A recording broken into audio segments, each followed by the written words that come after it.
बीमारी में रहता है उसको घर में तुलसी का पूजा करना चाहिए। जहां तुलसी है वहां वृंदावन है।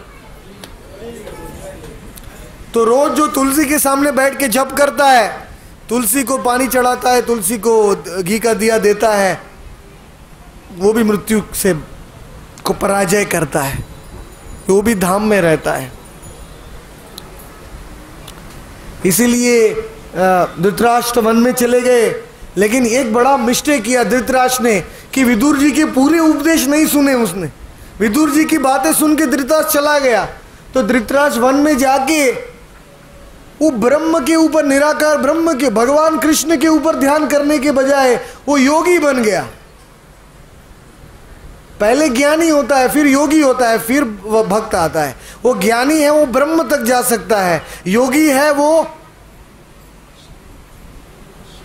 ज्यादा से ज्यादा ब्रह्म ज्योति से ऊपर वैकुंठ तक जा सकता है, और भक्त है वही गोलोक में पहुंच सकता है, लोक में सेवा के लिए जा सकता है। तो धृतराष्ट्र ऐसे योगी बने कि उनके शरीर में से अग्नि जलने लगी और वो भस्म हो गए।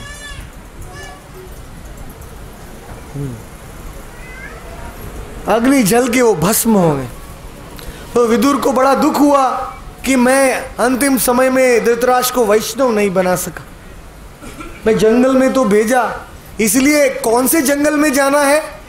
वृंदावन के जंगल में जाना है। नवद्वीप के नव जंगल है, नवद्वीप में जाना है। जगन्नाथपुरी के में जाना है। हाँ, वनम गतो यत् हरिमाश्रयेत्। तो ये वन है जहाँ भगवान की भक्ति कर सके। अंतिम समय में ज्ञानी बन के कोई फायदा नहीं है, योगी बन के कोई फायदा नहीं है, भक्त बनना चाहिए। तो इस प्रकार से प्रथम स्कंद में शुकदेव गोस्वामी सभा में बैठे हैं, दिगंबर अवस्था में पूर्ण रूप से कृष्ण की लीलाओं में मग्न हैं। अनंत ऋषि मुनि, पूरे ब्रह्मांड के सब ऋषि मुनि बैठ के सुन रहे हैं। 4 सनत कुमार भी सुन रहे हैं। और इस प्रकार से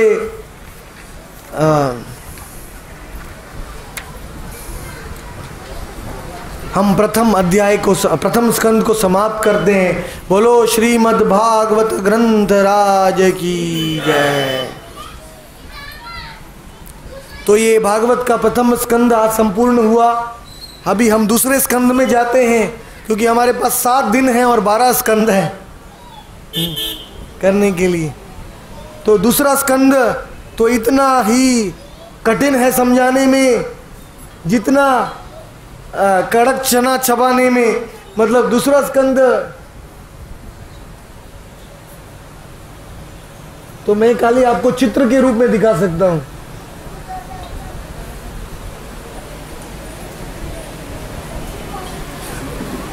भागवत का दूसरा स्कंद आता है। ये दूसरे स्कंद में भगवान अपनी सृष्टि के बारे में बताते हैं।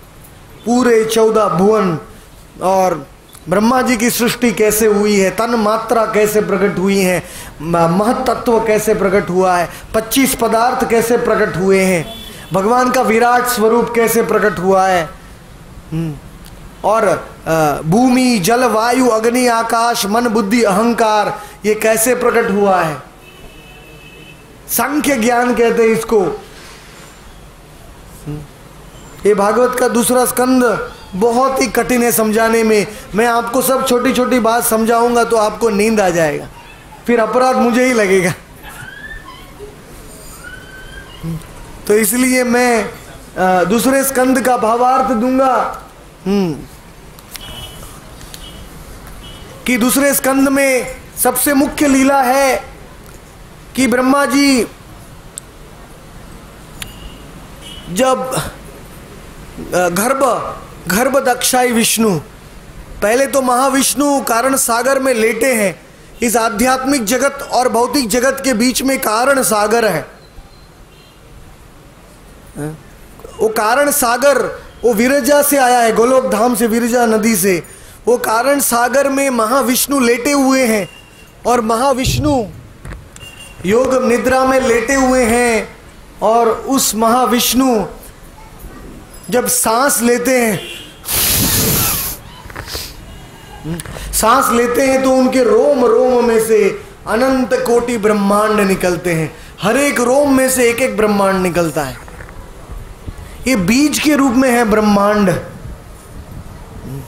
यस्यैक निश्वसित कालम अथावलंब्य जीवंति लोम विलजा जगदंडनाथा विष्णुर्महान सयस्य कला विशेषो गोविंदमादि पुरुषम तमहम भजामि।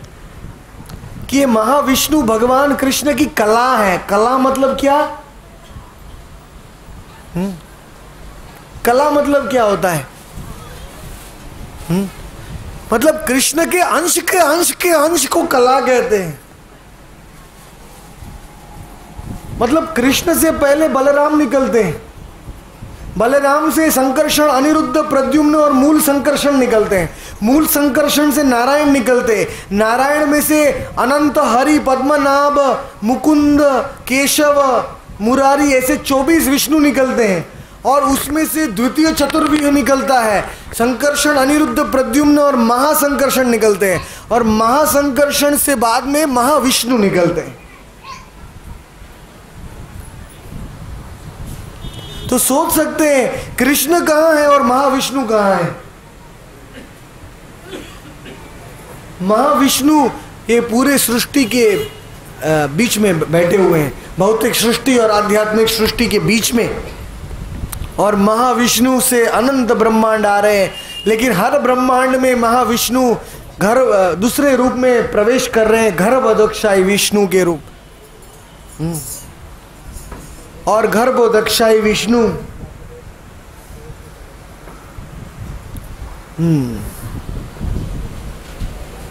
गर्भोदक्षाई विष्णु लेटे हुए हैं।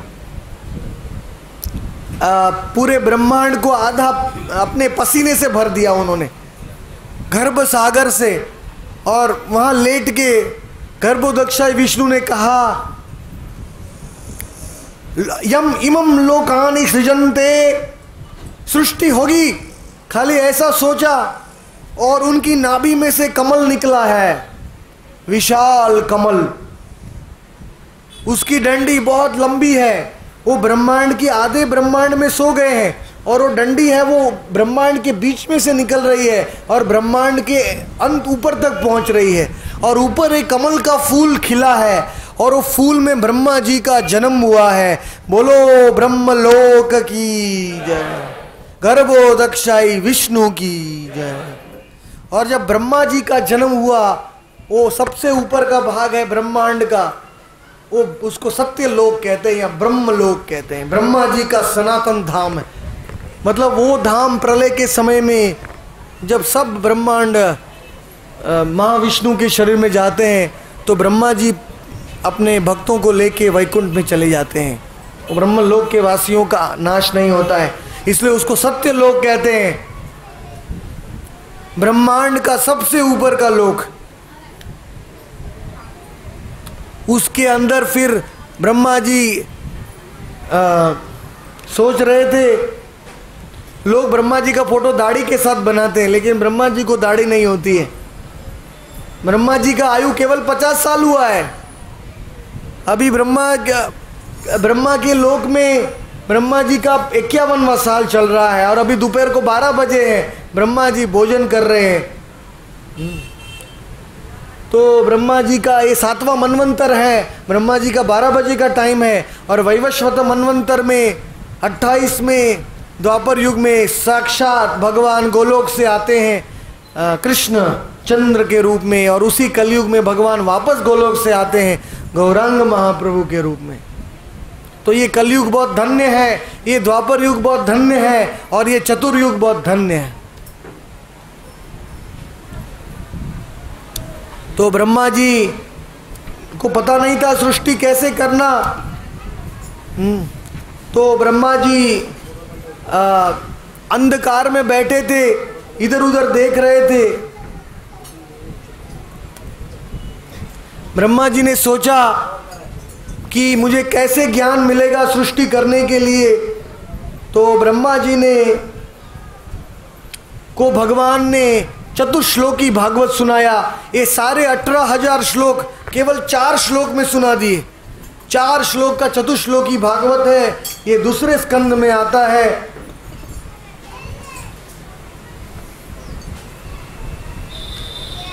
दूसरे स्कंद में मेरे पीछे दोहराइए। दूसरे स्कंद के हम सब श्लोक तो नहीं बोल सकते, 1-2 श्लोक बोलेंगे। तस्मात् भारत सर्वात्मा भगवान ईश्वरो हरि श्रोतव्य कीर्तितव्यश्च स्मर्तव्यस्य छटाभयम्।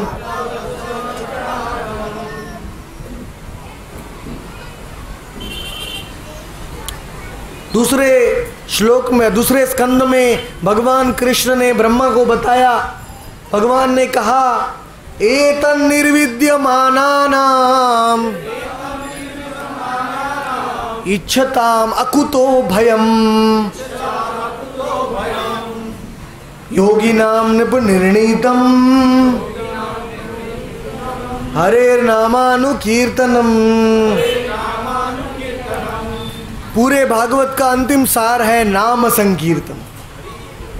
भागवत के प्रथम स्कंद में भी नाम संकीर्तन, द्वितीय स्कंद में भी नाम संकीर्तन, तृतीय स्कंद में भी नाम संकीर्तन, और भागवत के आखिरी श्लोक में भी क्या है? नाम संकीर्तनम यस्य सर्व पाप प्रणाशनम। तो ये भागवत का अंतिम श्लोक भी नाम संकीर्तन का इससे शुरू होता है। तो 2 मिनट नाम संकीर्तन करेंगे। कथा के बाद तो करने ही वाले हैं, लेकिन अभी भी करेंगे। हरे कृष्ण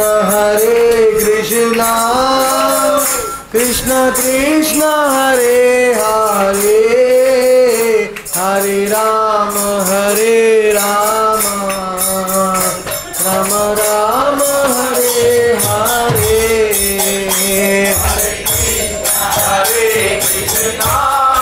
सृष्टि हो रही है, सृष्टि। हरे राम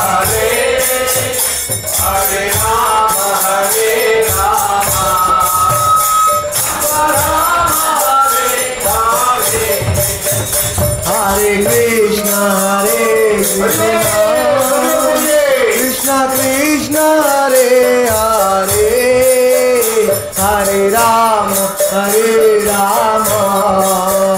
राम राम हरे हरे। हरे कृष्ण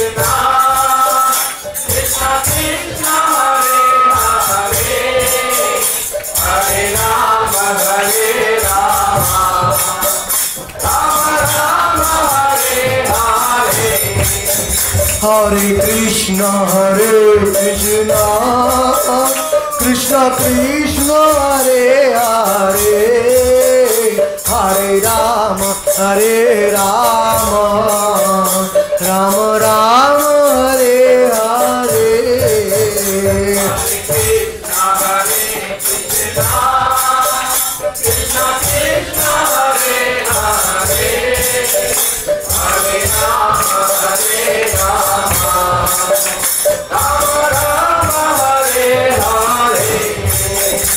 हरे कृष्ण कृष्ण कृष्ण हरे हरे, हरे राम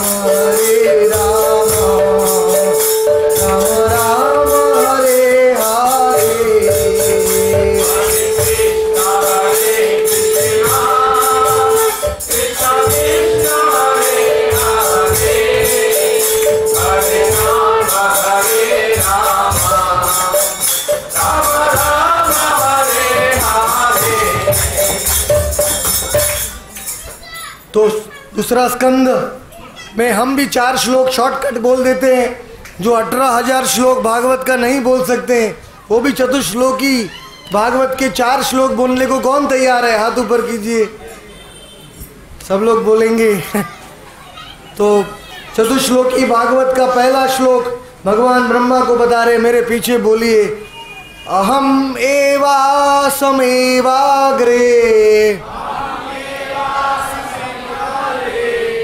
नान्यत् यत् सत् असत् परम पश्चादहं यत् एतच्च यो वशिष्ये सौम्यहम्। भगवान कहते हैं ब्रह्मा जी को सृष्टि के शुरू में केवल मैं था, मध्य में भी केवल मैं हूं और सृष्टि के अंत में भी केवल मैं ही रहूंगा। हमको लगता है कि अभी मैं हूं लेकिन हम नहीं है, हम भी भगवान के अंश है। आत्मा वो भगवान के अंश ही है, हम, हमारा कोई अस्तित्व नहीं है भगवान से अलग हो। तो सृष्टि के मध्य में भी केवल भगवान ही है। ये सब आत्मा छोटे मोटे भगवान एक दूसरे के साथ कार्य कर रहे, लेकिन ये भगवान के अंश ही है। सृष्टि की शुरुआत में तो कोई नहीं था, केवल भगवान थे। लेकिन भगवान ने सोचा एको बहुश्याम, एक होने में कोई रस नहीं है, इसलिए भगवान ने अनेक बना दिए। एक में लीला नहीं कर सकते, इसलिए भगवान के भक्त कभी भगवान से एक नहीं होना चाहते। ये नरक से भी खराब है, क्योंकि एक में लीला नहीं होती है। तो दूसरा श्लोक है, कृष्ण ने, ये चतुश्लोकी भागवत है ना, पूरा सूत्र की तरह, इसको समझाने में 1 महीना लगेगा, वो बहुत विकसित रूप से, लेकिन हम केवल ये श्लोक बता रहे हैं। ऋते अर्थम यत् प्रतीयेत न प्रतीयेत चात्मनि तद विद्यत आत्मनो मायाम यथा भासो यथा तमः। मेरी माया बहिरंग शक्ति से पूरा ब्रह्मांड ढका हुआ है। नीचे मकड़े से लेके एक चींटी से लेके इंद्र तक, ब्रह्मा तक, सब लोग मेरी माया में डूबे हुए हैं। तीसरा श्लोक है यथा महन्ति भूतानि भूतेष्व सुचावेश्वनु प्रविष्टानि अप्रविष्टानि तथा तेषु न तेष्वहम्।